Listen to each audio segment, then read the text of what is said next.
el ser humano. Y en ese propósito instituye, instituye lo que a nosotros se nos da a conocer como el sacerdocio.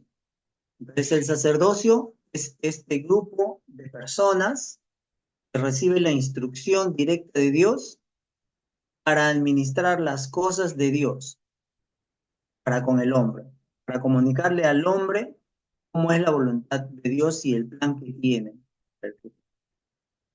Es así como se instituye el sacerdocio en Jerusalén, dentro del pueblo hebreo, que ya como nación empiezan a identificarse como israelitas, porque ya se le cambia el nombre a Jacob y ahora se establece como nación Israel. Pero pasan los años, pasan jueces, pasan reyes, y el sacerdocio empieza a corromperse, por decirlo así. Empieza a extraviarse de su verdadero objetivo. Empieza a extraviarse de su verdadero objetivo. La siguiente diapositiva, por favor, Pastor Josías. Y es aquí cuando llegamos más o menos al año 400 antes de Cristo. Dios a través de los profetas le hablaba a su pueblo. Dios a través de sus profetas le llamaba la atención a su pueblo, porque el pueblo se extraviaba, porque el pueblo no cumplía con lo que Dios determinaba, ¿no? Habíamos leído en la clase anterior a Isaías lo que Dios requería, ¿no? Que se auxilie al abandonado, que se le haga justicia a la viuda, que se restituya a las personas que estaban sufriendo, ¿no? Entonces, este sacerdocio tampoco estaba cumpliendo con el objetivo. Y a través de muchos de sus profetas en el Antiguo Testamento nosotros podemos leer cómo Dios hablaba a través de sus profetas llamándole la atención, perdón, llamándoles la atención constantemente. Es así como llegamos a 400 años antes de Cristo, al último de los profetas del Antiguo Testamento, Malaquías. Acá en la diapositiva ustedes podrán leer, Oseas, capítulo 4, verso 6, menciona, mi pueblo perece por falta de conocimiento. ¿Qué quería decir esto? Que quienes tenían el encargo de transmitir al pueblo todo lo relacionado a la voluntad de Dios, no lo estaban haciendo. Y el pueblo estaba empezando a morir espiritualmente. Estaba empezando a apartarse cada vez más de Dios. Entonces, Malaquías, que es el último de los profetas del Antiguo Testamento, se dirige a los administradores, a los sacerdotes, al sacerdocio del templo que ya había sido reconstruido, ¿no? Del segundo templo. Les hace un último llamado al arrepentimiento, diciéndoles, el hijo honra al padre y el siervo a su señor. Sí, pues soy yo padre, ¿dónde está mi honra? Y si soy señor, ¿dónde está mi temor? Dice Jehová de los ejércitos, a vosotros, oh sacerdotes, que menosprecian mi nombre. ¿Qué es lo que estaba pasando? Los administradores del templo, los sacerdotes, inclusive habían, se habían mezclado con la política. O sea, en su afán en su amor por las cosas materiales, en su amor por el dinero, habían desviado es el propósito para el cual habían sido establecidos como administradores. Ellos empezaron a fijarse más en las cosas materiales que en lo que realmente quería Dios para su creación. Entonces, Malaquías, desde el comienzo hasta el final, habla de este asunto, ¿no? De cómo los sacerdotes habían estado manejando mal, cómo habían estado administrando mal, y Dios entra en un proceso de silencio. Después de Malaquías, se sabe que no hay palabra de Dios, no hay profeta que hable de parte de Dios durante aproximadamente 400 años. En Sofonías, capítulo 3, verso 17, hay un texto Este texto de Sofonías capítulo 3 verso 17 dice que Dios calla de amor, ¿no? Yo no sé, yo muchas veces me he puesto a pensar en este texto, me ha llamado siempre mucho la atención. Pero recién cuando he venido a ser padre, he podido entender de qué se trataba. Yo sé que muchos de ustedes, quizá en algún momento, los que son padres me deben entender, cuando tienen a sus hijos y los hijos entran en un proceso de desobediencia, entran en un proceso de desobediencia y empiezan a ver que los hijos empiezan a portarse mal y ya merecen una disciplina. Uno como padre está listo, ¿no? Uno dice ya, ahorita te voy a dar tu tanda, ahorita te voy a dar lo que te mereces, ahorita te voy a corregir. Pero ¿cuántos de nosotros como padres, estando ya a punto de corregir, simplemente hemos callado? Hemos callado por amor. Hemos preferido contener nuestras ganas de disciplinar como se lo merecen, en la mayoría de los casos, por amor. Entonces, aquí es como podemos entender este pasaje de Sofonías, capítulo 3. Dios entra en un silencio. Dios entra en un silencio absoluto que duró 400 años. En estos 400 años, en el que el sacerdocio de Israel no tuvo profeta,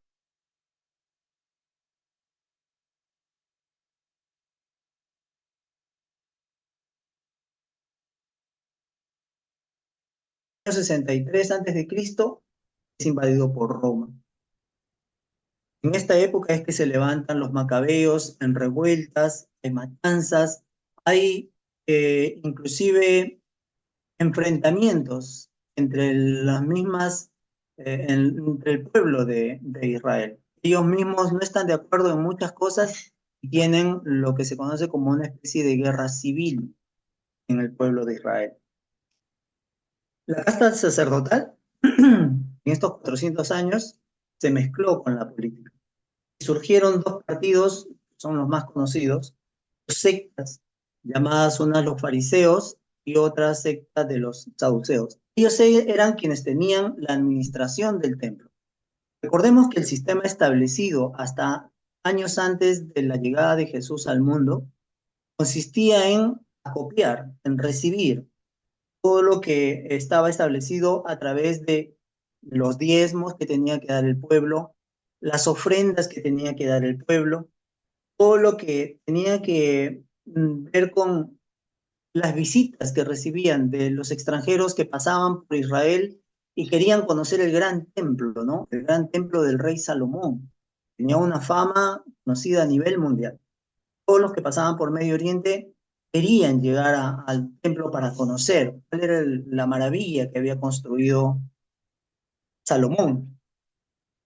Y ellos dejaban ofrendas. Todo este dinero que entraba por concepto de, ya sea impuestos, ya sea ofrendas, ya sea diezmos, era administrado por los sacerdotes.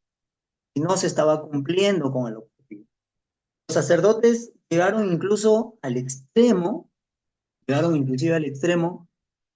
de que si alguien tenía que presentar un sacrificio y vivía muy lejos y no lo podía traer por cuestiones de distancia, tenía que presentar un buey, por ejemplo, como sacrificio, no lo podía movilizar, entonces se le permitía vender el buey o de lo contrario, venir hasta el templo y en el templo comprar el buey. Pregunta, ¿alguno de ustedes sabe quiénes vendían los animales para el sacrificio que se tenía que hacer en el templo? Pues los mismos sacerdotes habían puesto su mercado. No solamente eso, en el templo no se podía recibir otra moneda, no sea la que ellos utilizaban. Entonces, en las afueras del templo habían puesto sus camisas.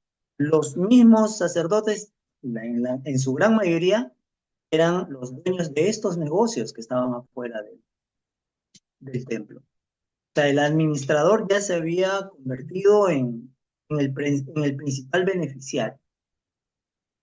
Los sacerdotes encargados del templo, inclusive, y lo dicen las tradiciones escritas por Flavio Josefo, ellos inclusive recolectaban la sangre de los sacrificios, imagínense ustedes, ¿no? O sea, habían todo el día, era de continuo, todo el tiempo era de continuo, día y noche se presentaban sacrificios. Los animales que eran presentados tenían que ser degollados. Y toda esa sangre era derramada sobre el altar, en el piso tenía una especie de canaletas, se iban a un reservorio esa sangre. Pues los sacerdotes no se les ocurrió mejor cosa que hacer secar esta sangre y venderla como abono. La vendían a los que tenían sus granjas como abono. Pueden consultar las tradiciones o cualquiera de los libros escritos por Flavio Josefo, un escritor judío, de origen judío, que vivió aproximadamente en el año, a partir del año 67 hasta el 130 después de Cristo. Entonces, esto es lo que estaba pasando con los administradores del templo, con los encargados de manifestar la gloria de Dios al mundo, se habían corrompido. Es aquí cuando llega al mundo Jesucristo. Es aquí cuando Jesús llega al mundo. Siguiente diapositiva, por favor, pastor. Sí.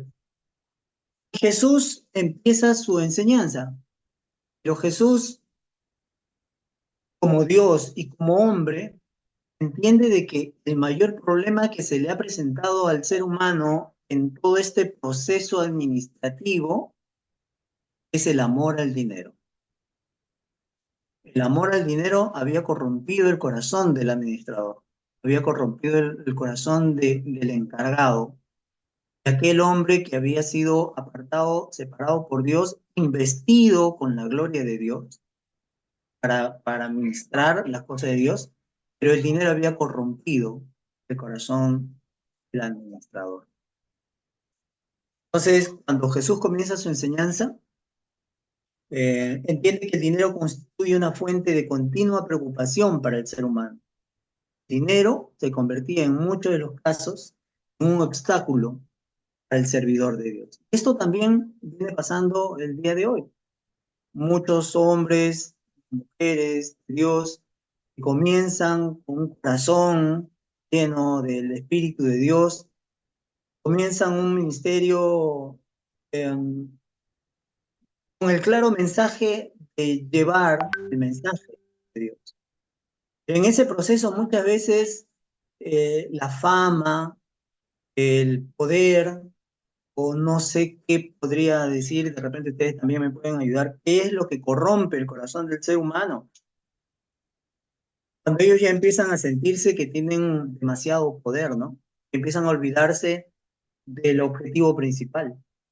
Se empiezan a olvidar del abandonado, del menesteroso, del enfermo. Bueno, esto es lo que estaba pasando con los sacerdotes del tiempo de Jesús. Jesús entendía de que el dinero se estaba constituyendo en un obstáculo en el corazón del administrador. Cuando pueda, Pastor Josías, me pasa la siguiente diapositiva. Y gracias. La siguiente, ahora una más, es la enseñanza de Jesús, ¿no? Aquí vemos a Jesús conversando con el pueblo y con los fariseos. Jesús era abierto para con todos. En muchas de las ocasiones Jesús se enfrenta con ellos y les dice las cosas en su cara, ¿no? Eso es lo que nosotros tenemos que entender de la función de un profeta. La función de un profeta justamente es esa, la de denunciar la injusticia. El que se dice profeta, estamos hablando más adelante, vamos a entrar a hablar de los dones, el que se dice profeta tiene la responsabilidad y la obligación de salir al frente a denunciar la injusticia. Lamentablemente, ahora se ha malentendido un poco lo que significa el don de profeta, ¿no? Ahora, el don de profeta dicen que es porque el hombre se para delante de mí y me dice, mañana ten cuidado al cruzar la pista porque te puede atropellar un carro, el Señor me dice que no vayas por esta ruta. Se entiende que eso es profecía, pero la Biblia no respalda eso desde ningún ángulo.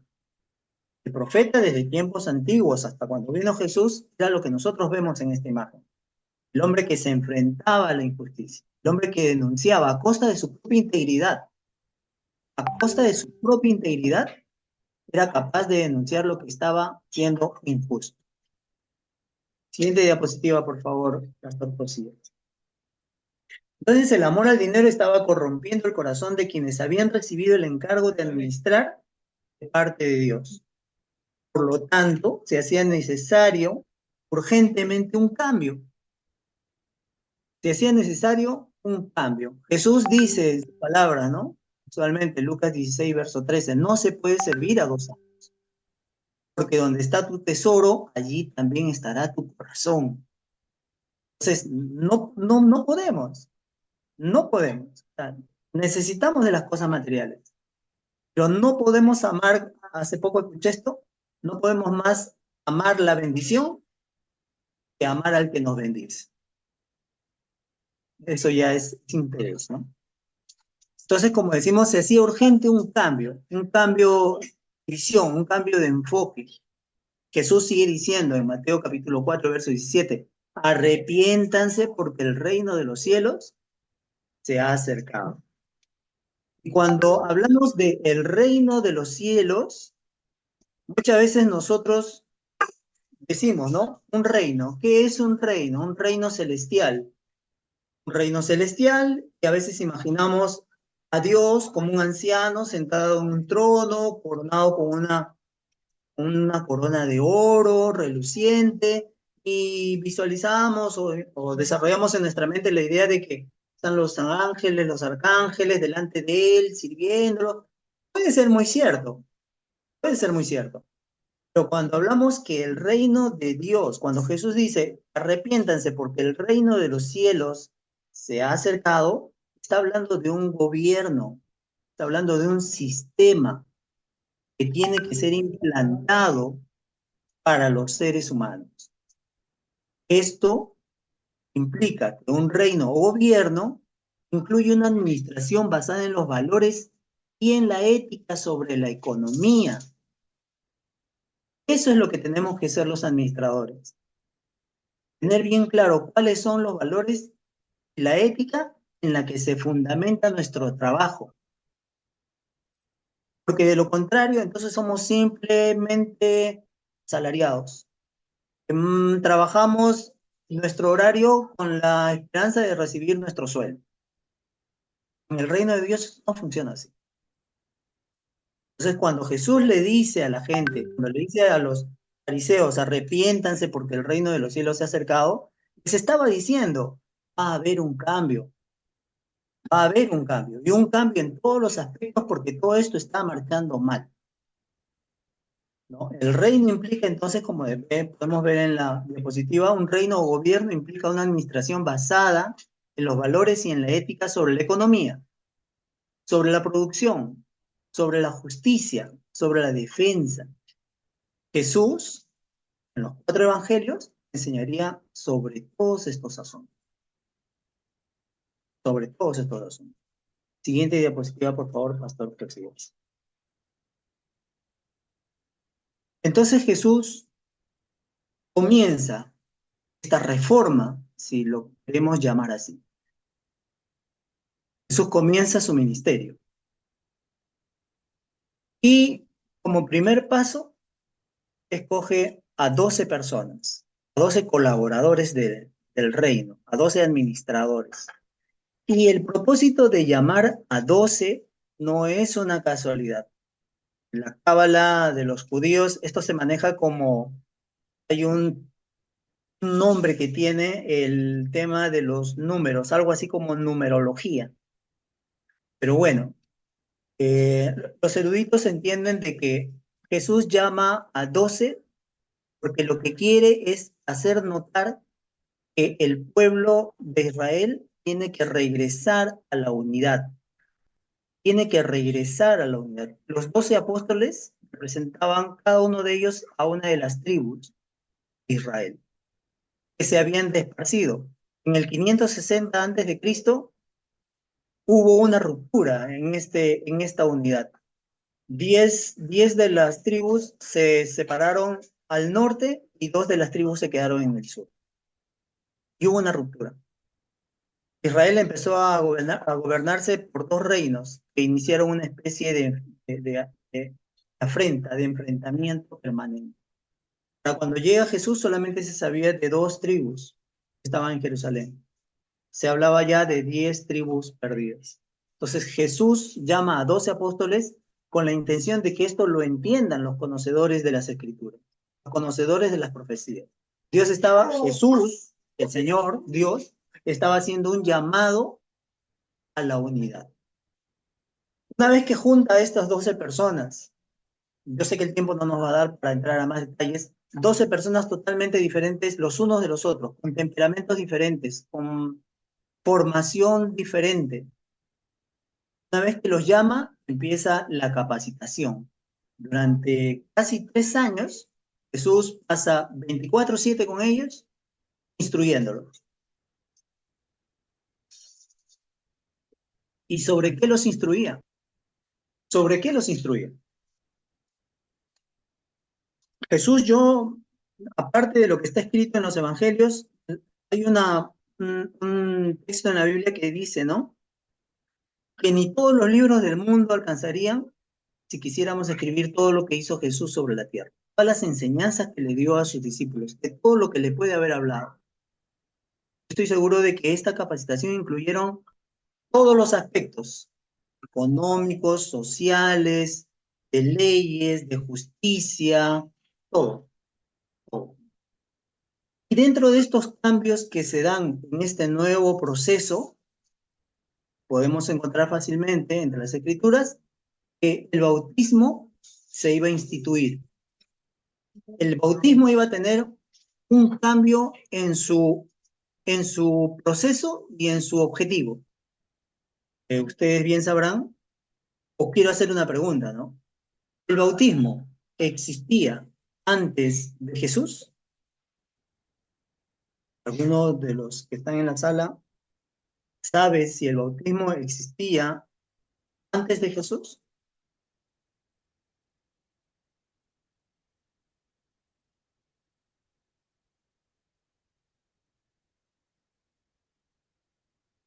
¿Qué dicen ustedes?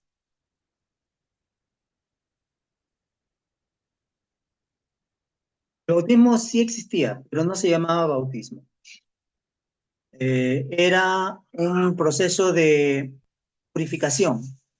Los sacerdotes que servían en el templo, fuera del templo, tenían unos reservorios de agua, porque para ellos era importante, indispensable, y lo decía la ley escrita, dada por Moisés, ellos tenían que purificarse. Entonces, antes de entrar al servicio en el templo, tenían que sumergirse 7 veces en estas aguas, aguas que corrían, lógicamente. Como no podían ir hasta un río y regresar al templo, recuerden que Jerusalén está en una zona alta, en una montaña, entonces ellos habían fabricado estos bautisterios, por decirlo así, ¿no? Que eran como una especie de pequeñas tinas de piedra, donde ellos entraban, se sumergían 7 veces, era el ritual, y una vez que salían del agua se entendía que ya habían sido purificados de sus pecados, podían entrar al servicio. Los que entraban al templo para presentar su ofrenda, también tenían que pasar por este proceso de purificación. Proceso que era engorroso por la cantidad de personas, por los miles de personas, y con el tiempo esto ya fue quedando solamente para el uso de los sacerdotes. Pero con la llegada de Jesús, una de las cosas que iba a cambiar en la administración del templo era el bautismo. El bautismo iba a realizarse a través de Juan el Bautista, ¿no? Que fue quien primero se atrevió, por orden de Dios, a hacerlo fuera del templo. Hasta antes de esto, el bautismo se hacía dentro del templo. Ahora aparece un loco vestido con piel de camello que gritaba en el río Jordán: arrepiéntanse de sus pecados y bautícense para el perdón de pecado. Y la gente le parecía esto un escándalo. Y los sacerdotes también estaban escandalizados.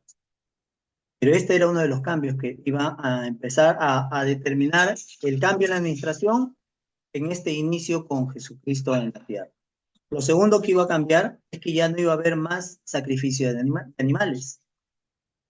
Jesús, en el tiempo que está con sus discípulos, les dice que el templo ya no iba a estar, el templo ya no iba a existir. ¿Veis esto? No quedará piedra sobre piedra. Para los judíos de aquel tiempo, para los sacerdotes de aquel tiempo, el único lugar donde habitaba la presencia de Dios era en el templo, en el lugar donde estaba el arca, en el lugar santísimo. Ellos entendían que este templo era la casa literal de Dios. Entonces Jesús les dice, ¿ustedes ven esto? Ya no va a existir, ¿no? Ya no iba a haber más sacrificio de animales, ya no iba más, hasta el día de hoy, y lo dejo para estudio de cada uno de ustedes, eh, ¿ustedes creen que los israelitas, los israelíes o los que acuden en Jerusalén al Muro de los Lamentos y al sistema que ellos tienen, ¿ustedes creen que ellos diezman? Los israelíes no diezman, los judíos no diezman, porque no existe el alfolí.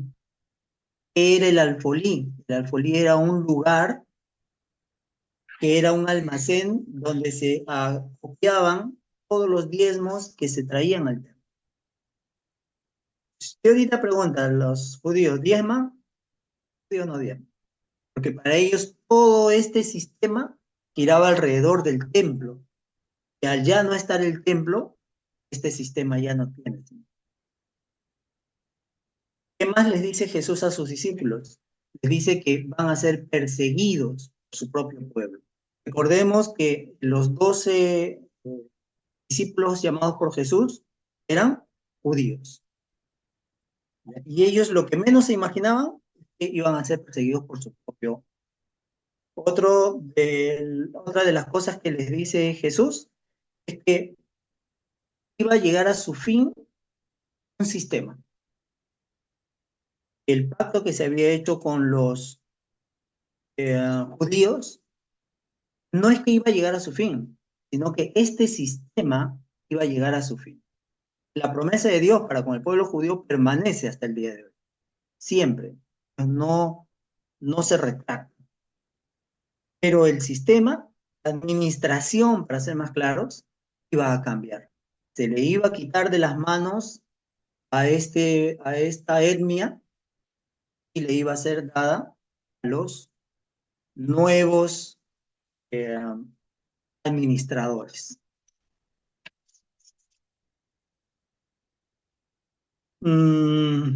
Sigamos la siguiente diapositiva, por favor, pastor. Si tienen aquí, hasta aquí alguna pregunta, puedo escuchar.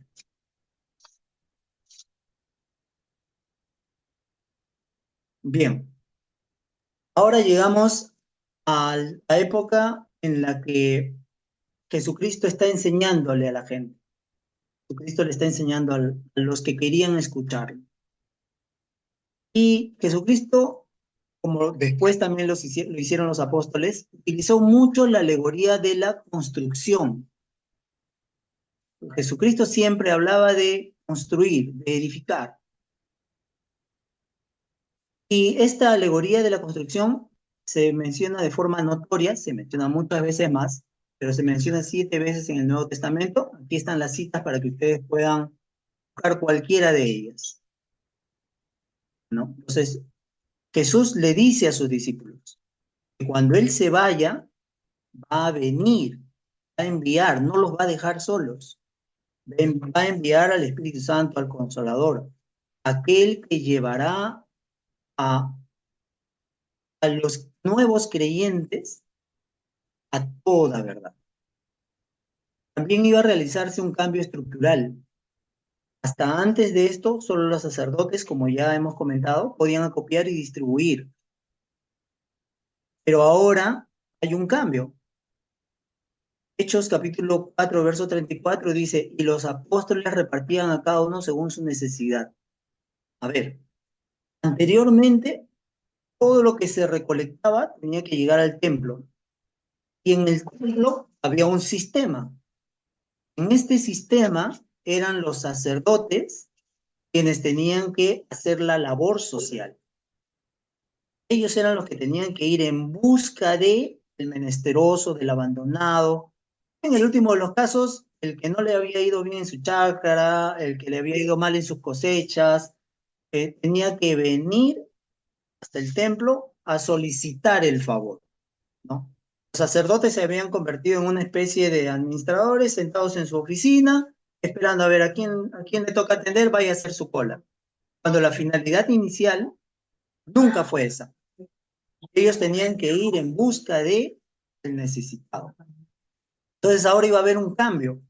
Ahora esta nueva comunidad de creyentes empiezan a juntarse y empiezan a donar, empiezan a dar sus ofrendas, empiezan a vender propiedades y lo ponían al pie de los apóstoles.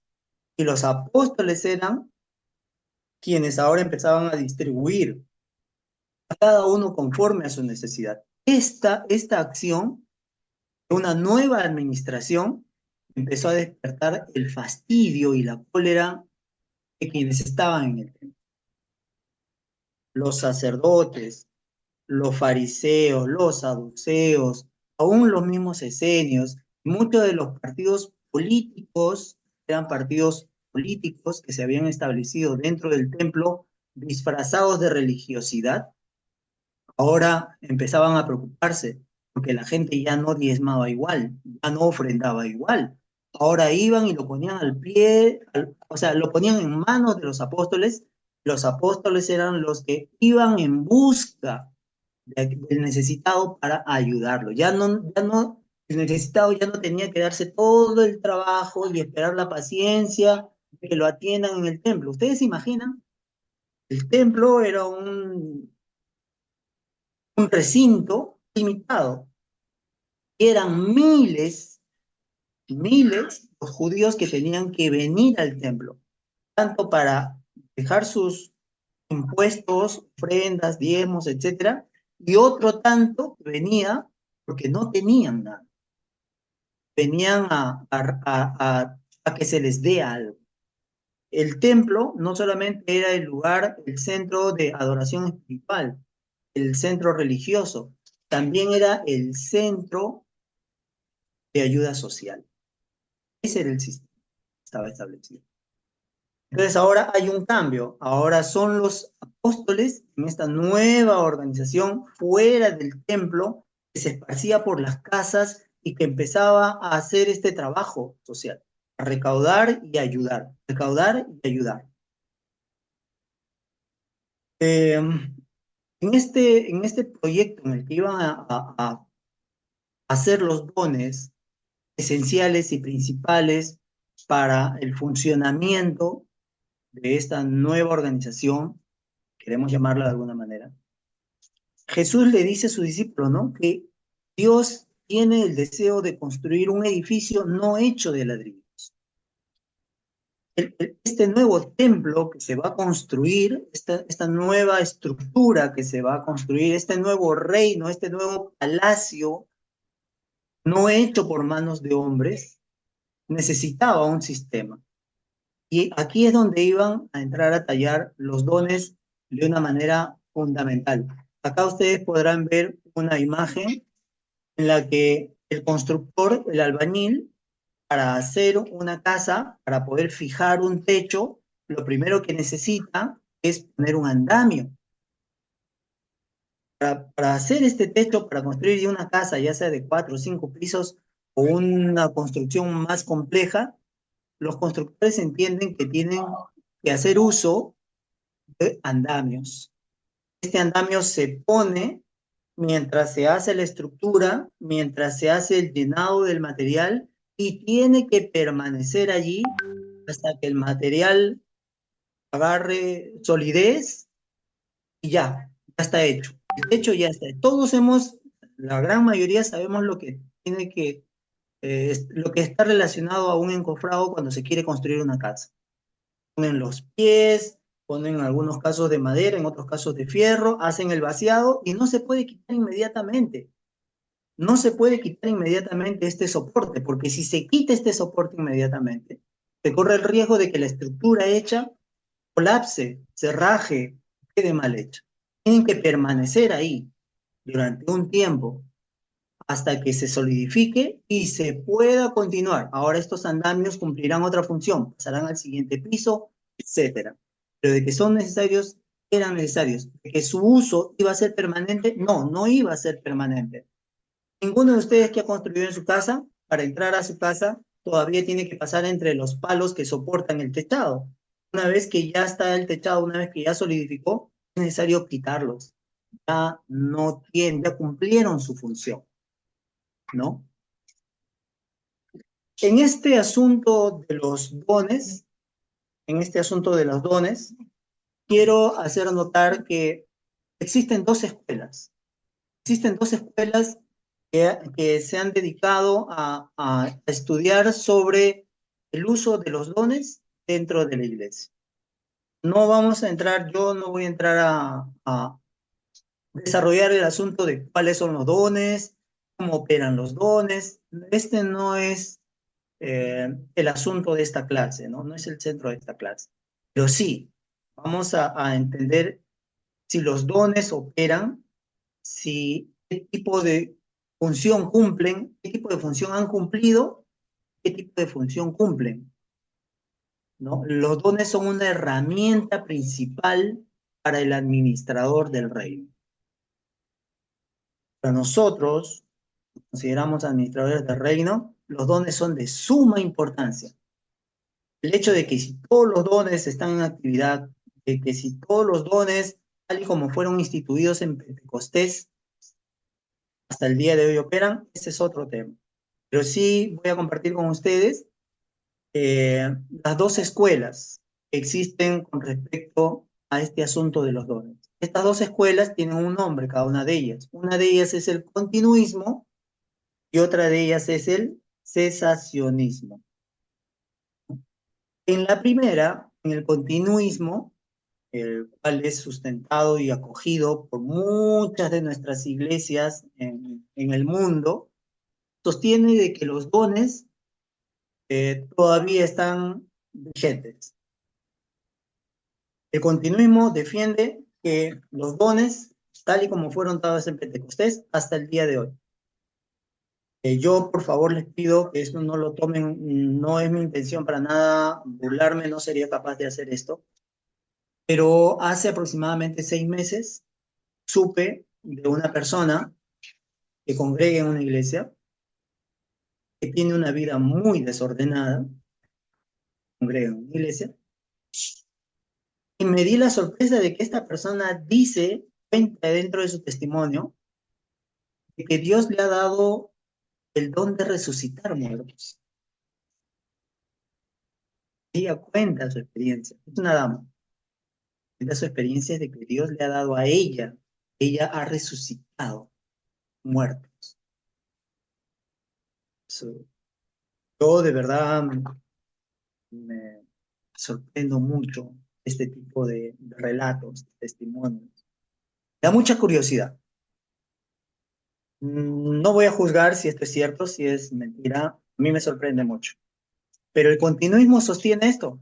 El continuismo sostiene de que todavía hay hombres que le pueden dar vista a los ciegos, que pueden resucitar muertos, que pueden hablar en lenguas, o sea, estoy hablando de idiomas, ¿no? Que tienen la capacidad de hablar en 3, en 4 idiomas. Me imagino que podrán hablar en ruso, en árabe, inglés, en japonés al mismo tiempo. Eso es lo que pasaba con los apóstoles. Bueno, el continuismo defiende de que estos dones todavía están vigentes hasta el día de hoy.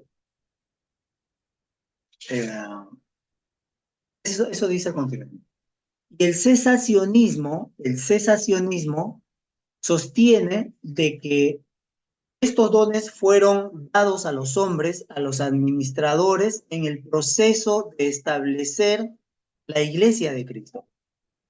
Era necesario que estos hombres sean investidos de poder y que su predicación sea respaldada por prodigios y milagros. Porque de lo contrario hubieran sido 4 locos más o 12 locos más que caminaban por la calle, ¿no? Dándole una nueva, hablando de una nueva tendencia. Pero no, Dios, a través de Jesús, su Dios, invistió a estas personas con un poder sobrenatural, de tal manera de que lo que ellos decían era respaldado por Dios a través de prodigios y de milagros. Así fue como la iglesia fue construyéndose, así fue como el mundo pudo mirar hacia este grupo de personas iletrados, en muchos casos ignorantes, ¿no? Con poca capacidad académica, hablar y disertar como grandes oradores. Pedro, un humilde pescador, sale de la reunión en Pentecostés, se dirige al pueblo y en su primer mensaje se convierte en 5.000 personas.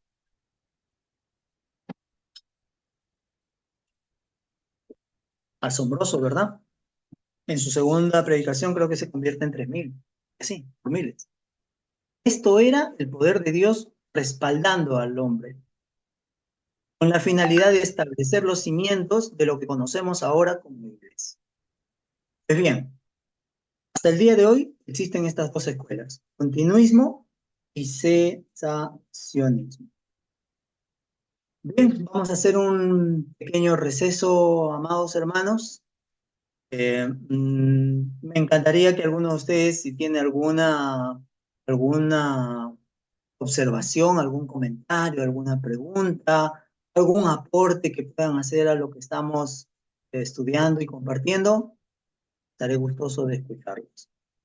Mientras tanto, por Josías, vamos a Pastor, tener... buenas noches. Sí, escucho, Quería preguntar, sí. este, ¿qué pasaría si en una iglesia se predica esto de la doctrina del cesacionismo?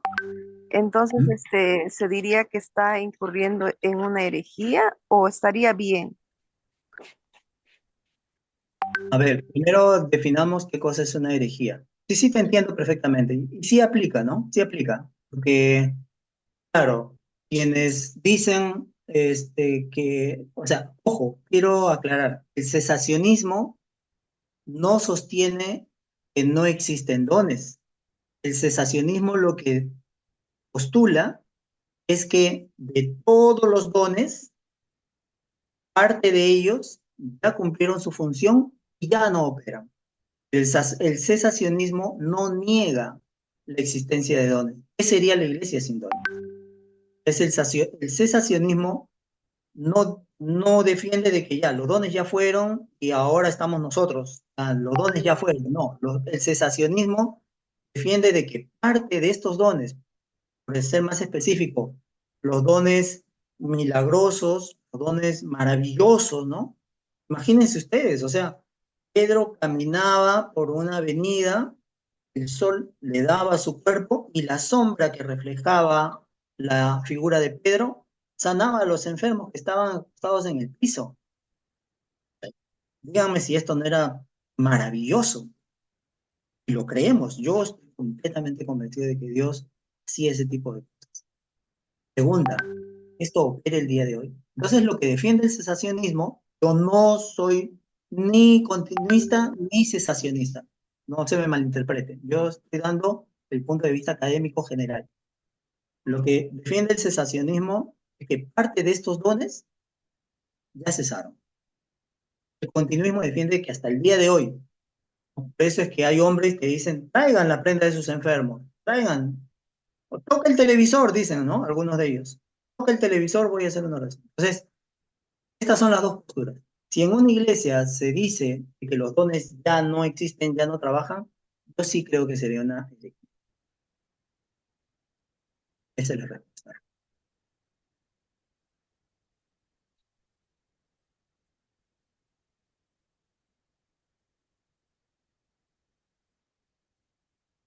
Vamos a hacer un corto receso, Pastor Josías. Si a alguien tiene alguna pregunta más, si no quiere intervenir con audio, puede hacerla a través del chat. Yo feliz de leerlos. Pastor Josías, vamos a hacer un pequeño break. Pastor, buenas Sí, noches. sí, buenas noches, Una Darwin. consulta. En cuanto a, ahora vemos mayormente que en esta parte que los 5 ministerios, Ujú. ahora se ha generalizado más de ser apóstol, ¿no? ¿Y qué Oh, consideras sobre eso? Que mayormente ahora el apóstol, supuestamente, para mí, bueno, en esta parte, ya cesó, ¿no? Pero actualmente muchos se llaman apóstoles y yo creo que en la Biblia dice que Pablo era el último, ¿no? ¿Nos explica sobre ello, ¿no? ¿Qué nos podríamos explicar sobre eso? sí, sí, gracias Si por ya tu cesó, pregunta. sigue vigente, para que los demás también puedan escuchar, ¿no? Sí, claro. Muchísimas gracias por tu pregunta, Darwin. Eh, um, la Biblia nos narra de que Dios instituyó, o sea, en un orden, ¿no? En un orden, instituyó apóstoles, profetas, maestros, en ese orden. Y es fácil identificar las características de un apóstol.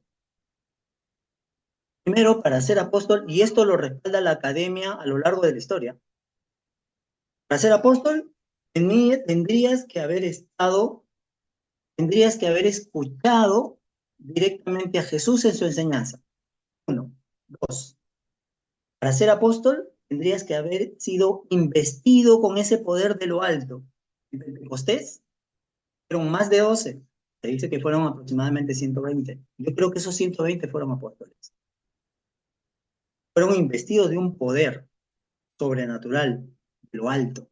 Una manifestación espectacular de parte de Dios, lleno de amor y de misericordia para quienes lo necesitaban realmente.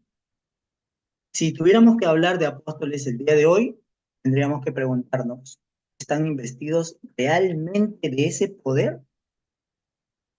El apóstol, recordemos esto, no buscaba que las personas vengan a él por millares, por miles. El apóstol era el que acudía a estos lugares, el que se iba a los lugares donde nadie quería entrar. El apóstol era el que se mezclaba con los leprosos, con los despreciados de la sociedad. Ese era el apóstol. Y era respaldado su ministerio con dones sobrenaturales. Entonces, mi respuesta es esa. Si tú encuentras un hombre con estas características, posiblemente podríamos llamarle apóstol. Mientras tanto, solamente es un título, nada más. Lamentable, pero así lo entiendo yo. Hermana Elena nos dice, tengo una pregunta, pastor, intentaré hacerlo por micrófono. Vamos, Elena. Mientras tanto, Ruth nos pregunta, nos dice, pastor, disculpe, ¿qué opina usted sobre las manifestaciones que hay en algunas iglesias que se dice que es por el Espíritu Santo? Yo ya sabía que este tema iba a ser espinoso, controversial, ¿no? A veces se nos juzga a los que enseñamos de estar sectarizados o de ser, no sé, algunos dicen, no, no, es que la letra mata. La letra, la letra que mataba era la que estaba escrita en las tablas de piedra, que condenaba al hombre a la muerte. No, nadie podía cumplirla. A eso se refiere con la letra mata, no el estudio, no la investigación. La escritura dice redarguir las escrituras porque en ellas encontraréis vida y vida eterna. Con respecto a las iglesias que manifiestan estos dones, eh, son iglesias que tienen un corte, ¿no? Si ustedes habrán podido investigar de alguna manera, el reino de Dios, la iglesia de Cristo, que debería ser una sola, lamentablemente ha caído en lo mismo que cayeron los fariseos, los saduceos, los esenios, los celotes, se han convertido en pequeños grupos separados los unos de los otros. Entonces encontramos cortes pentecostales, a los cuales yo amo y respeto mucho, hermanos amados que son pentecostales. Yo mismo me inicié dentro del ministerio como pentecostal, y los pentecostales defienden esto. Ellos sostienen de que cada que se reúnen hay una unción sobre ellos que los llena de un poder, ¿no? Y empiezan a tener manifestaciones. Si esto es real o no, solamente lo sabe Dios. Pero lo que sí podemos decir es que antiguamente, antiguamente, en los relatos del Antiguo Testamento, Dios se manifestaba al hombre a través del Espíritu Santo que se tomaba a la persona, ya sea el profeta, ya sea a quien Dios decidía. Tomaba a esta persona, hablaba o hacía algo, como con Eliseo, como con Elías, con muchos de los profetas que tenemos constancia, pero una vez que esto sucedía, el Espíritu no quedaba con el individuo, sino que lo dejaba y regresaba a su lugar. Y el hombre volvía a ser un hombre común y corriente, común y corriente. En el Nuevo Testamento ya no encontramos eso. En el Nuevo Testamento encontramos la promesa de que Dios vendrá y hará habitación dentro de nosotros a través de su Espíritu. ¿Esto qué significa? De que aquel que tiene estos dones dentro de alguna iglesia no debería manifestarlos única y exclusivamente en las reuniones de la iglesia. O sea, ¿por qué tengo que yo esperar a estar con los hermanos dentro de la iglesia para empezar a orar por los enfermos y que allí sucedan los milagros? ¿Por qué? Si yo tengo este don y entiendo de que el Espíritu que me ha dado el don habita conmigo, ¿por qué no me voy a los hospitales? ¿Y por qué no empiezo a sanar gente que está desahuciada? Gente que no tiene ni siquiera para comprar un medicamento. ¿Por qué mi don solamente tiene que hacerse de notar en los servicios religiosos? Entonces, esto es lo que yo entiendo, yo observo, ¿no? Que si el don, que no lo discuto, proviene de Dios, tiene que permanecer con el individuo, tiene que manifestarse a lo largo de la vida del individuo. No es que viene, me toma, ¿no? Me toma y yo siento una unción y termina el servicio y ya la unción se fue. Eso sucedía en el Antiguo Testamento. En esta nueva administración, Jesús nos envió al Consolador, al Espíritu de Dios, a ese Dios que ahora habita en nosotros y que nos enviste, que nos llena de ese poder. Ya más adelante de este mismo curso, diremos o daré mi opinión sobre cuáles son los dones que están operando, que operan y que están al alcance de cada uno de nosotros. Quizá ya no son tan portentosos porque en su necesidad ya no son tan indispensables, pero de que el cristiano, el creyente, el hombre, mujer temeroso de Dios tiene estos dones, sí. Esa es ese es mi comentario al respecto de tu opinión, Ruth, sobre si en las iglesias hay movimientos de dones. ¿Alguien más de repente tendrá algún comentario, algún aporte? De lo contrario, Pastor Josías, si desea, podemos pasar al break de 5 minutos. Amén, hermano, buenas noches, Dios le bendiga a cada uno de ustedes, hermanos. Vamos a pasar a 5 minutos de un pequeño break, hermanos. Y bueno, ya, hermano, Elena, Elena, si no puedes usar tu micrófono, puedes hacer la pregunta por el mismo chat, por donde estás escribiendo. Retornamos. Gracias.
Regresamos.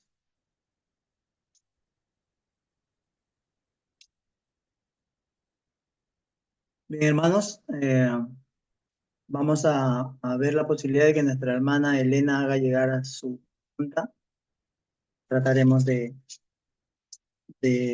responderla con bastante efecto. Listo, entonces estábamos hablando hemos hecho un pequeño repaso por la historia del pueblo hebreo, cómo fue escogido por Dios para cumplir con esta administración del lugar donde Dios decidió habitar con el ser humano, ¿no? El templo, el arca del pacto, el lugar santísimo, el lugar donde solamente los sacerdotes podían entrar, ¿no? Y no cualquier sacerdote. Se requería muchas cosas de estas personas que iban a entrar a este lugar. Posteriormente a esta etapa, ya se establecen los jueces, después los reyes, y se le da la orden a David que haga un templo. Él no lo puede hacer, su hijo lo construye y se establece la casta sacerdotal, ¿no? Que ya existía, pero ahora ya con un recinto, con un templo hecho, ¿no? Con un palacio. Ellos reciben las órdenes específicas a través de las tradiciones judías, cómo interpretaban los sabios las escrituras de Moisés, y se estructura lo que se conoce como la ley de Moisés, con puntos y comas, con lujo de detalles, cómo tenían que proceder ellos, ¿no? Para la purificación, para la entrega de las ofrendas, para la administración de la economía, para la ayuda social y para todo, tenían una norma, una ley establecida. Ellos no podían hacer las cosas como se les ocurría. Pero esta casta sacerdotal de administradores eh, cayó en el error, ¿no? Empezando a trabajar ya para ellos mismos y olvidándose de los beneficiarios, ¿no?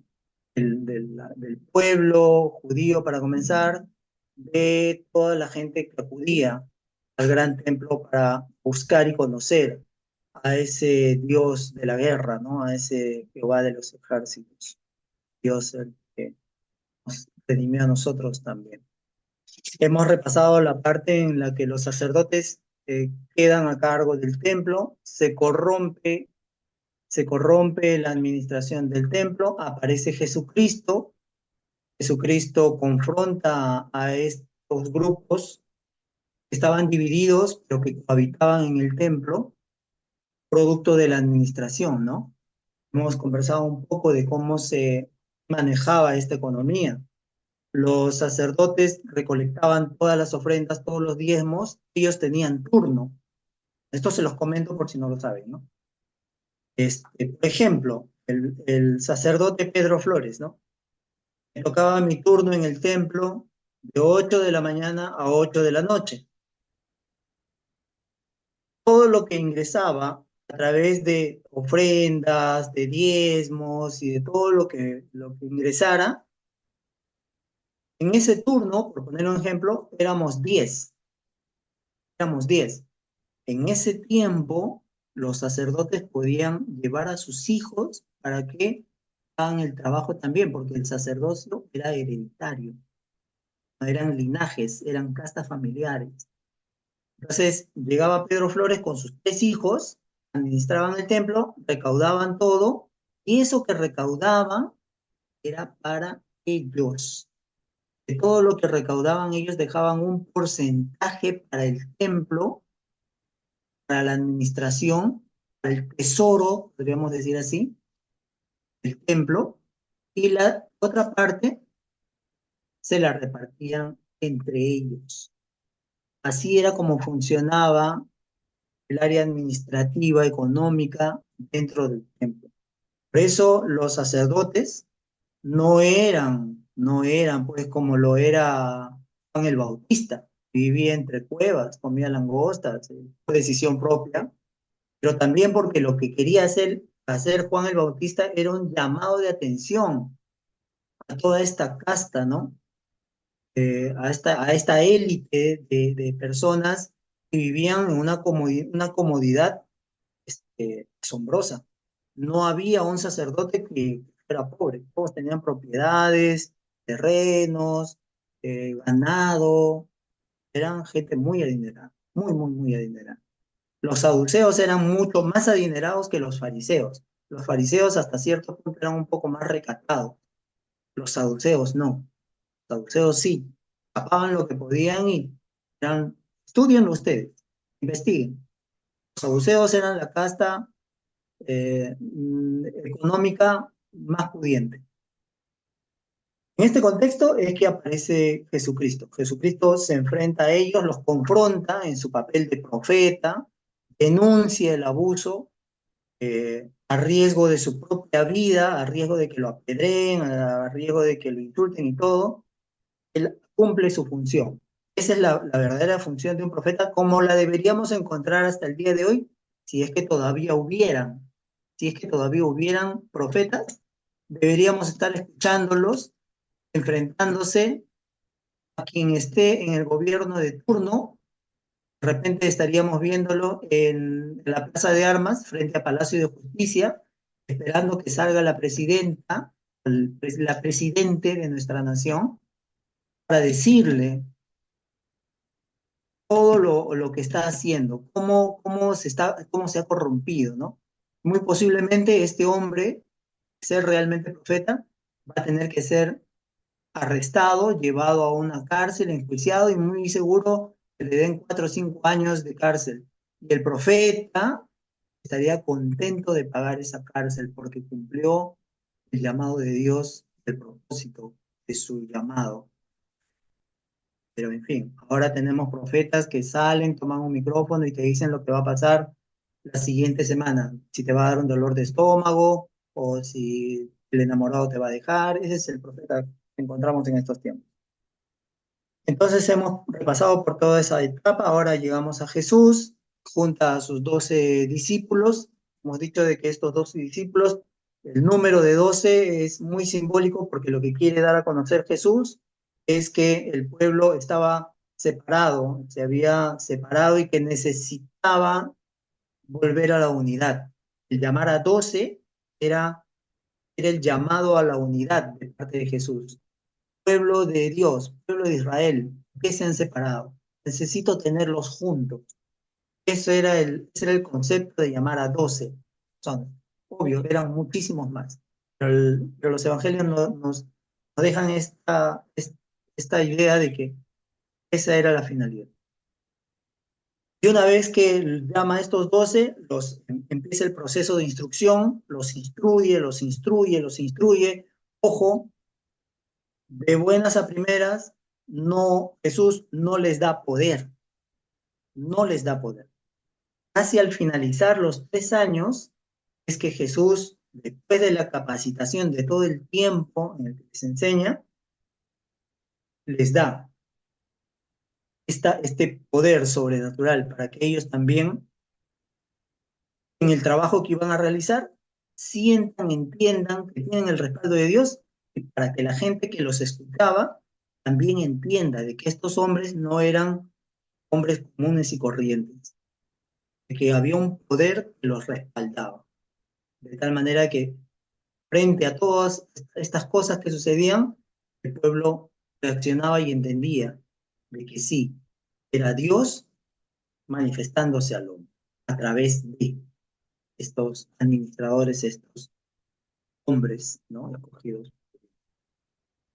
Posteriormente a esto, hemos hablado sobre las dos posturas que hasta el día de hoy acompañan a nuestras iglesias, ¿no? Y por lo cual muchas de nuestras iglesias lamentablemente están divididas. Una de las cosas que más daño le ha hecho a esta organización de Cristo es las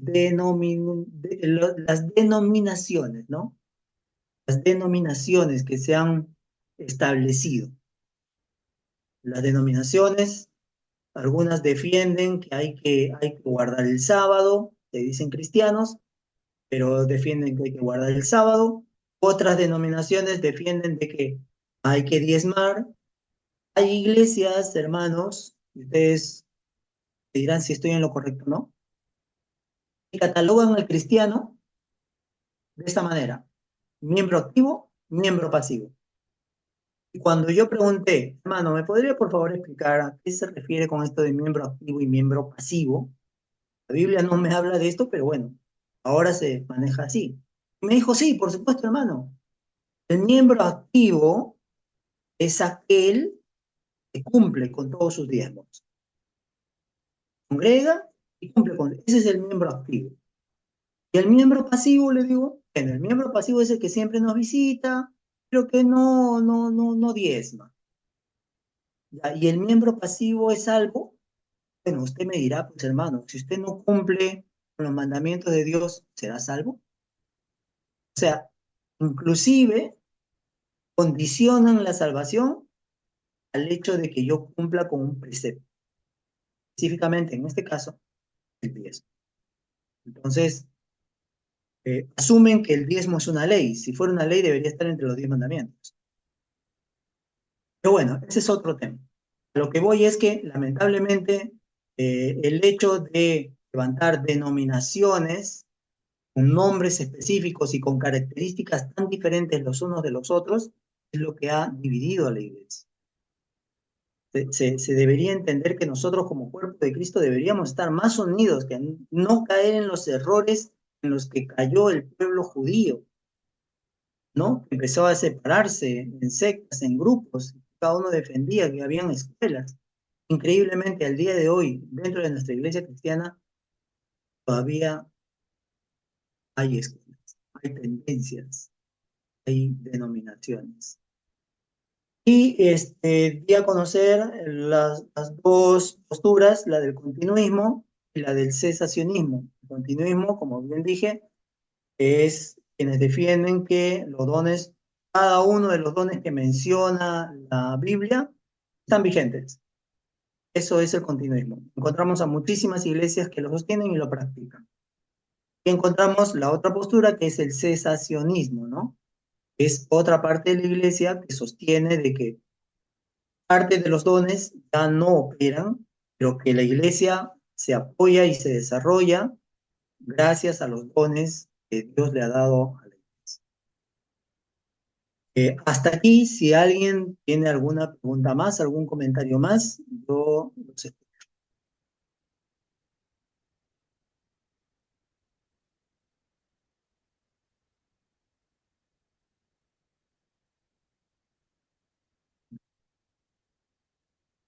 Bien. Siguiente diapositiva, por favor, Pastor Lucías. No, hay una antes de esa, creo. Ya, esa es. Está bien, la anterior, la anterior. Esa, perdón, yo fui el que me apresuré. Dice esta diapositiva, en busca de los mejores dones. Ahora, hago una pregunta a la sala. ¿Existen algunos dones que son mejores que otros? ¿Por qué la Biblia nos dice que busquemos los mejores dones? ¿No? Primera de Corintios capítulo 12, verso 31, dice, procurad pues los dones mejores. ¿Será cierto que hay algunos dones que son mejores que otros dones? Pregunto a la sala. ¿Cuál es el objetivo de los dones? Vamos a analizar un poquito cuál es el objetivo de los dones. Primera de Pedro capítulo 4, verso 10 dice, cada uno, según el don que ha recibido, ministrelo a otros, como buenos administradores de la multiforme gracia de Dios. En este texto, yo quiero resaltar la palabra o la frase, ministrelo a otros, a otros. Los dones que el Señor ha dado a su iglesia tienen como objetivo beneficiar a otros. Los dones no tienen como objetivo principal beneficiar al que tiene los dones. Los dones no tienen como objetivo beneficiar al que tiene el don, ¿no? Increíblemente esto lo vemos a diario. No hay un hombre de Dios que tenga dones Es difícil encontrar un hombre de Dios que tenga estos dones que dice tener, portentosos, y que viva en la humildad. Es bien difícil. El objetivo de los dones es beneficiar a otros. Ese es el objetivo de los dones. Dentro de estos dones, escoja usted el que quiera, ¿no? Los dones milagrosos, hay una lista de dones. Pero el apóstol Pablo, a través de la carta en Primera de Corintios, capítulo 13, el verso 1 al 3, dice, hablando de todo el asunto, ¿no? Hablando de los dones, de la iglesia de Corintio, que era la iglesia que tenía más dones, tenía todos los dones sabidos y por haber, sanidades, milagros, prodigios, todo. Pablo le escribe a ellos y les dice, mas yo les muestro un camino aún más excelente. Les muestro un camino aún más excelente. ¿Por qué? Porque si entregase mi cuerpo para ser quemado, si entregase mis bienes para ser repartidos, si entregase todo lo que soy y no tengo amor, de nada me sirve. De nada me sirve. Entonces, hermanos, haciendo un recorrido por todos los dones con los que cuenta la iglesia, no voy a entrar en detalle cuáles están vigentes y cuáles no. Para eso podríamos tomar otra clase posiblemente. Lo que sí nos dice la Escritura es que el don supremo con el que Dios ha dotado a su iglesia desde la llegada de Jesús hasta los días de hoy, el don supremo es el amor. El don supremo es el amor. Cuando nosotros ponemos en práctica este don que es el amor, empezamos a ser buenos administradores de la gracia de Dios. Empezamos a ser dignos administradores del reino de Dios. Cuando empezamos a administrar bien nuestra economía, con amor, preocupándonos de nuestro entorno más cercano, familiar, no haciéndoles faltar. Es triste, hermanos, es triste escuchar. Yo escuché a un predicador el año pasado, salió se puso a predicar en una campaña, ¿no? Una campaña. Y él dijo de esta manera, para esto es una familia de condición muy humilde. Y él dijo, escuchen ustedes, hermanos, mi esposa a mí me dice, tenemos que cambiar el juego de salas, no tenemos unos sillones, nuestra casa está así ya de tanto tiempo. Gordo, tú no me sacas a pasear ya tanto tiempo, ¿no? Nuestros hijos ya están grandes. ¿Y sabe qué dijo el pastor? Dijo, ¿qué se habrá creído esta mujer? ¿Que va a poner primero sus necesidades que a Dios? Pues no, yo estoy dedicado íntegramente a la obra de Dios. Incapaz sería yo de estar malgastando en sillones en mi casa cuando tengo que estar dedicado a la obra de Dios. Incapaz sería yo de estar desperdiciando tiempo yéndome a pasear cuando hay gente a la que se le tiene que predicar. Otro pastor que escuché, igualito. Su esposa, sus hijas, su papá, un fin de semana al menos, podemos irnos a pasear. Y el pastor se presenta en el culto como testimonio, dice, ¿no? Mis hijas me dijeron hoy día podríamos ir al cine y yo les dije no,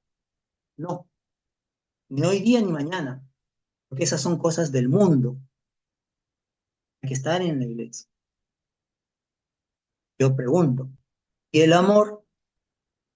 ¿Y el proveer a mi familia de cuidado, de afecto, de atención? De nada vale que entregue mi cuerpo para ser quemado. De nada vale que entregue mis bienes para ser repartidos si no tengo amor. Y eso es lo que nos dice el apóstol Pablo. Nos dice, todos los dones pueden estar, pueden existir, pueden ejercer, pero yo les enseño un camino aún más excelente, el amor. Cuando nosotros tenemos amor, aprendemos a distribuir nuestro tiempo. Cuando nosotros tenemos y ponemos en práctica este amor, entendemos que hay una obra por realizar. Entendemos que hay alguien que tiene una visión de parte de Dios.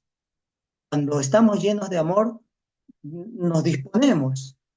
Aunque no tengamos posiblemente economía, los tiempos no son buenos económicamente para todos.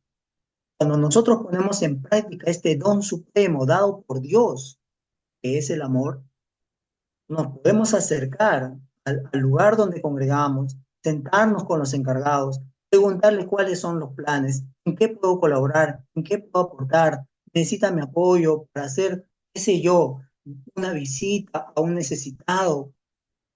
¿De qué manera puedo poner yo en práctica mis dones? Muchas personas se preguntan, ¿tendré yo algún don?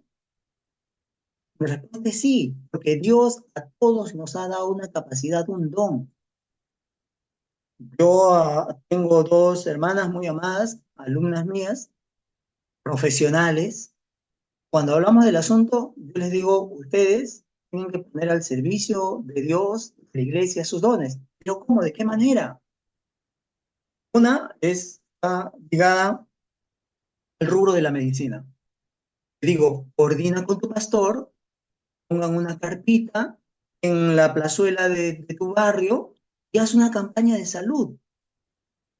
¿Cuánta gente hay que no puede ir a una posta? ¿Cuánta gente hay que se amanece para conseguir un turno en un hospital, en una posta y no lo consigue? ¿Acaso esto no es administrar bien las cosas de Dios, lo que Dios nos ha dado, las capacidades que nos ha dado? Por supuesto que sí, por supuesto que sí. Entonces, cuando nosotros somos buenos administradores y ponemos en práctica este don maravilloso que Dios nos ha dado, que es el amor, empezamos a disponer, a organizar primero. En la clase anterior dijimos que una de las cosas que debe tener clara el administrador es la capacidad de administrarse a sí mismo, de administrarse a sí mismo. Es imposible que un administrador sea administrador para los demás, pero no para sí mismo. La administración comienza por uno mismo. ¿Cómo organizo mi tiempo? ¿Cómo organizo mis quehaceres? ¿Cómo organizo mis relaciones con los demás? ¿Cómo organizo mi relación con la familia, con mi entorno? Tenemos que hacer lo posible, lo que esté a nuestro alcance para cumplir con todas estas cosas que demandan de nosotros una atención. Entonces, todos tenemos un don, por supuesto que todos tenemos un don. Algunos tienen el don de dar, ¿no? Pastor, no tengo tiempo, trabajo un montón, tengo responsabilidades, pero pastor, yo quiero ser parte de la obra. Por favor, ¿no? No necesito que me dé un agradecimiento en público, no necesito llenar un sobre y ponerle mi nombre ahí afuera, no necesito abrir la billetera y que todos vean cuánto le estoy dando, no necesito nada de eso. Aquí está, yo quiero ser parte de la obra, quiero cumplir mi papel de administrador en lo que Dios me ha dado, mi economía, o de lo contrario, mi tiempo, o si tengo algún conocimiento, alguna capacidad, de repente soy profesor. Pastor, ¿qué le parece si buscamos a 4 o 5 muchachos, niños, alguien que no haya tenido la instrucción básica? Yo le puedo dar, aunque sea de mi tiempo, 1 hora, 2 horas, de alguna manera aportar, poner mis habilidades al servicio de la iglesia. Eso es poner en práctica el don supremo que se llama amor. Para finalizar, uno de los objetivos de los dones dados a la iglesia es mantener vigente la presencia de Dios en este mundo a través de sus escogidos, de sus amados, de sus llamados, que somos nosotros. ¿Y qué es indispensable para los administradores de la gracia? Ser hallados fieles, fieles al servicio, ¿no? Fieles a Dios. Hagamos nuestro mayor esfuerzo de mantenernos en una buena comunión con Dios, de mantenernos vigentes en el servicio, de poner a disposición de quienes ejercen el liderazgo nuestras capacidades, para que estos dones se hagan manifiestos, para que la persona que nunca esperó recibir una noticia alentadora, reciba una noticia alentadora. Las iglesias necesitan organizarse, buscar en su entorno gente necesitada, alcanzarlos con algún tipo de ayuda. Necesitan saber que Dios se acuerda de ellos y somos nosotros los encargados de hacerlo. Es nuestro trabajo como administradores de la gracia de Dios. Bien, hermanos, para terminar, quiero comentar que en cada uno de nosotros brilla una chispa única de ese amor divino. La Biblia, la Escritura nos dice en Efesios capítulo 1, verso 3, que Él nos ha bendecido con toda bendición espiritual en los lugares celestiales.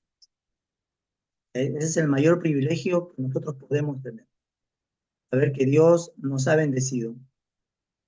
En la vida eterna, si tuviéramos que partir mañana, sabemos perfectamente a dónde vamos, y en esta vida terrenal, dándonos vida, dándonos salud, dándonos un día más, una oportunidad más para poder ser dignos representantes de la gloria de Dios.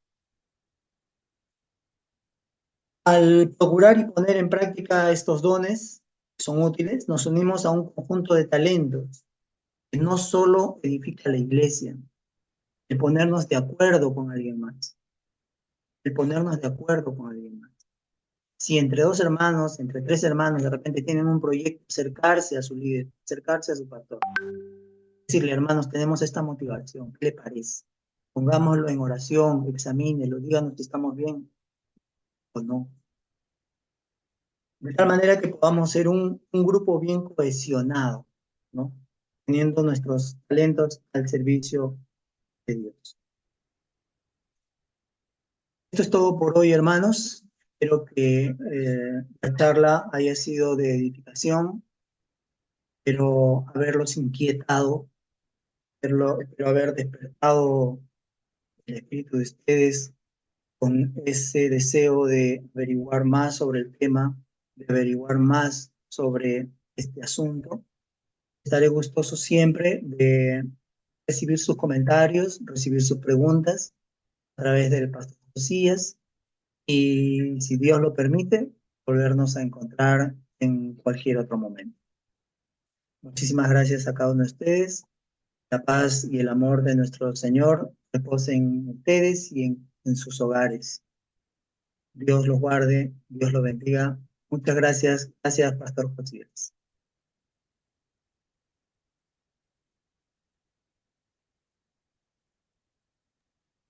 Hermano, buenas noches. Dios les bendiga con ustedes, hermanos. Una vez más, hermanos, queremos ver si alguien tiene alguna pregunta, alguna consulta. Ya el pastor ya ha desarrollado su tema. Si ha quedado alguna inquietud, alguna duda o algo que quieran que el pastor extienda un poquito más en cuanto a un punto, hermanos, le Sí, damos sí, paso. yo encantado. Todavía tenemos, creo, 20 minutos para los que quieran, de repente. La hermana Elena creo que quería hacer llegar una pregunta, pero creo que no tenía cómo. Sí, pastor. Lo que pasa es que la hermana no sabe manipular muy bien todavía la, el Zoom, entonces parece que se retiró, pero no lo escribió, no está en el chat. Pero bueno, hermanos, si alguien tiene alguna pregunta, si no, hermanos, ya para ir dando por finalizado el tema. En esta noche tenemos en conectados a la hermana Pamela, Pame, hermano William, hermana Carmen, hermana Gaby Salazar, hermana Ruth, también está la perdón, hermano Darwin. Amén. Amén, hermanos.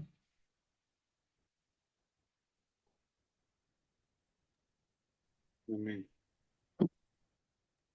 Háganle llegar al pastor si de repente tienen alguna inquietud sobre algún tema y de alguna manera podemos contribuir, ¿no? Con alguna clase a esclarecimiento de alguna duda. Nosotros, yo personalmente, encantado de poder servirles.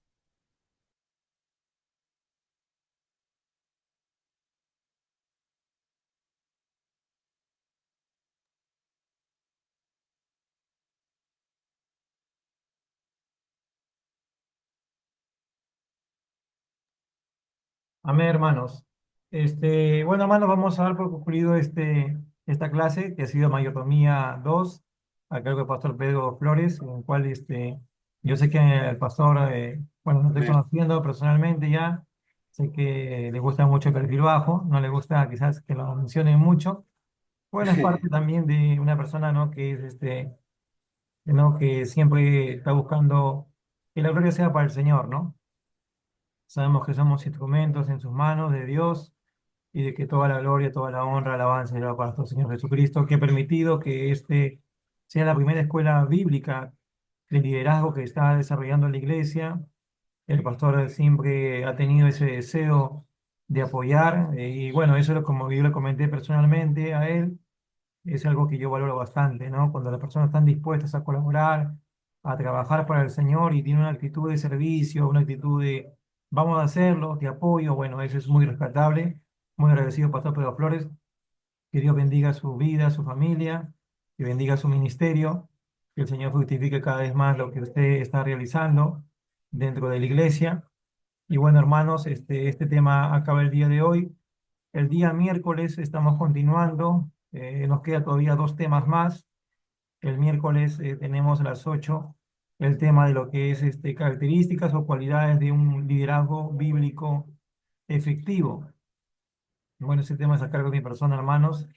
Y bueno, también el día sábado seguimos con el tema de Homilética 2. Estamos aprendiendo cómo llevar un mensaje, cómo llevar un sermón, cuál es la parte importante que nos han dicho, nos han hablado el día sábado el pastor Coveñas, cómo debemos buscar al Señor. No solamente es predicar, también es vivir el mensaje, es tener esa pasión por ser una persona que esté creciendo, desarrollándose en el ministerio. Amén, hermano. Entonces, hermano, he concluido este, este servicio, esta lección, hermano. Vamos a orar. Vamos a agradecer al Señor por este momento de lección que nos ha dado. Sabemos, hermanos, de que este es un deseo de seguir capacitando a los líderes de diferentes iglesias. Yo sé que en esta oportunidad ha habido algunos hermanos, sé que en otra oportunidad vendrán otros también que podrán escuchar estas lecciones y seguir aprendiendo, hermanos, porque es lo que queremos, que este sea un tiempo de instrucción, un tiempo de aprendizaje, un tiempo de captar nuevas cosas, pero sobre todo, hermanos, para servir al Señor eficazmente. Señor, te damos gracias por esta noche, Señor, que nos das, por esta oportunidad que nos da, Dios mío, de haber estado en este servicio, en este culto virtual, Señor, esta lección, esta enseñanza, Padre, en esta escuela de liderazgo. Gracias, Señor, porque hemos aprendido este tema de la mayordomía. Gracias, Señor, porque estamos agradecidos porque tú, Señor, nos ayudas y sigue, Señor, instruyéndonos, sigue preparando, Señor, Dios mío, Señor, Dios mío, eh, que, nos ayudes, que nos siga, Señor, llevando, Padre mío, en adelante, Señor, levanta líderes con propósito, líderes con visión, líderes que estén comprometidos con la obra, Señor. Bendice a mis hermanos que hoy día estuvieron, Señor, al pastor Pedro Flores por su tiempo, por su educación, Señor. Añádele más a vivir cada día más. Úsalo, Señor Dios mío, grandemente a él y a todos nosotros, Señor. Y que el día miércoles, Señor, nos volvamos a reunir en el Espíritu de Dios, Señor, para seguir aprendiendo más, Señor, de tus caminos, más de tu palabra, y estar preparados, Señor, como dice tu palabra, para toda buena obra. En el nombre de Jesús, amén. Hermanos, les pido un favorcito que puedan prender sus cámaras. Vamos a hacer una pequeña foto. Espérenme, hermanito, por favor, les pido en el amor del Señor. Amén, hermanos, les pido por favor que prendan sus cámaras, solamente son unos segundos. Peínense, hermanos, si quieren, peínense, no hay problema. Amén. Gloria al Señor. Amén, hermanos. Vamos a tomar una fotito. Un ratito, hermanos, por favor. Un ratito, hermanos. Un ratito, espérenme.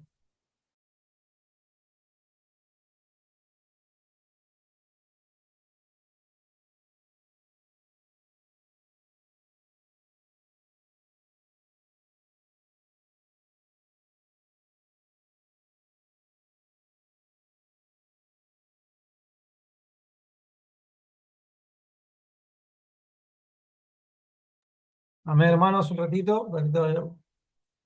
Vamos a tomarnos una foto. Amén. Amén, hermanos. Sonrisa, sonrisa, colgate.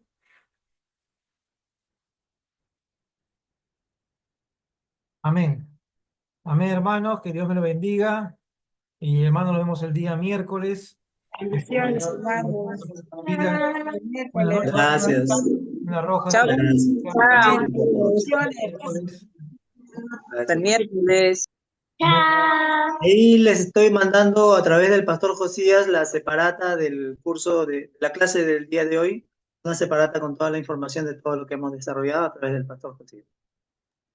Muchas gracias, pastor. Dios le bendiga. Un abrazo, bendiciones. Gracias. Bendiciones a todos. Gracias.